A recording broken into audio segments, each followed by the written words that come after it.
بارک رہب لہو۔ معزز سامعین، آج جس موضوع پر مجھے اپنی رائے کے اظہار کرنے کا موقع ملا ہے وہ ہے فلسطین کے مظلوم مسلمان اور امت مسلمہ کی بے بسی۔ معزز سامعین، فلسطین اور غزہ شہر کی موجودہ صورتحال صرف اہل فلسطین کا مسئلہ نہیں بلکہ پورے عالم اسلام کا مشترکہ مسئلہ ہے۔ یہ ہمارے مقدس شعائر اسلام کا مسئلہ ہے۔ ارض فلسطین انبیاء کرام علیہ السلام کی سرزمین ہے جس کے بارے میں میرے رب نے فرمایا ہے بارکنا حب لہو، جس کے بارے میں میرے پاک نبی صلی اللہ علیہ وآلہ وسلم کا فرمان ہے کہ بیت المقدس میں جا کر نماز پڑھو۔ نماز نہیں پڑھ سکتے تو اس کے چراغ روشن رکھنے کے لیے تیل بھیجا کرو، جو مسلمانوں کا قبر اول اور روئے زمین پر قائم ہونے والی دوسری مسجد ہے۔ یہ میرے پاک نبی صلی اللہ علیہ وآلہ وسلم کی سفر معراج کی عظیم یادگار اور خلافت عثمانیہ کی شان و شوکت کی منہ بولتی تصویر ہے۔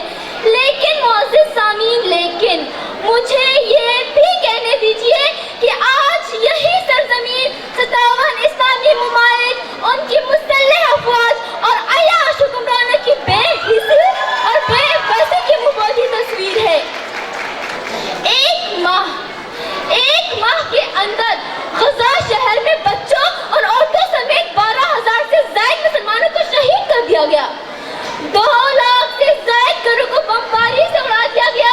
وہاں کے شہریوں پر ظلم و ستم کے پہاڑ ٹوٹ رہے ہیں، لیکن اسلامی ملکوں کے عیاش حکمران اور مسلح افواج مجرمانہ خاموشی اختیار کیے ہوئے ہیں۔ اسرائیل کے لڑاکا طیارے فلسطین کو کھنڈر بناتے جا رہے ہیں۔ غزہ کی گلیوں میں بارود کے بادل چھائے ہوئے ہیں۔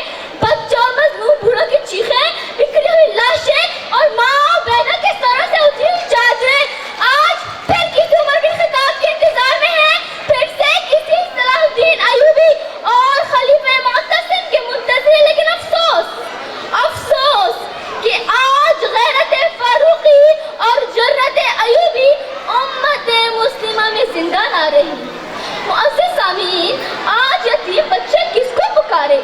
غزہ کی مائیں بیٹیاں کس کی راہ دیکھیں؟ کہاں ہے 57 اسلامی ممالک کی افواج اور انسانی حقوق کے علمبردار؟ کسی شاعر نے کیا خوب کہا ہے، ہتھیار ہے، اوزار ہے، افواج ہے، لیکن وہ دین راہ کا لشکر نہیں ملتا۔ معزز سامعین، میرے پاک نبی صلی اللہ علیہ وآلہ وسلم کا فرمان ہے کہ مسلمان ایک جسم کی مانند ہے۔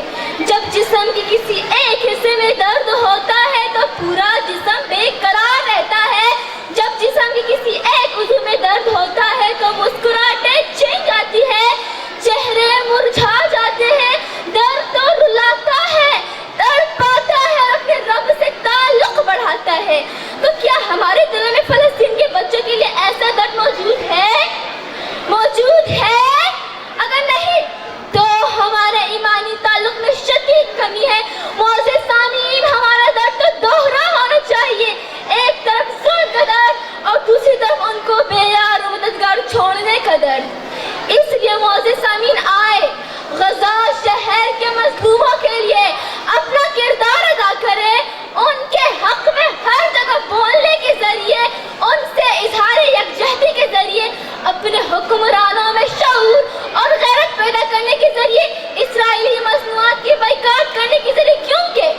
کیونکہ ہم کوالٹی پر تو سمجھوتا کر سکتے ہیں لیکن اپنے معصوم مسلمان بھائیوں بہنوں کے خون پر نہیں، اور اپنے رب سے ان کے لیے وہی دعا مانگے جو ہمارے پاک نبی صلی اللہ علیہ وآلہ وسلم میدان جنگ میں مانگا کرتے تھے۔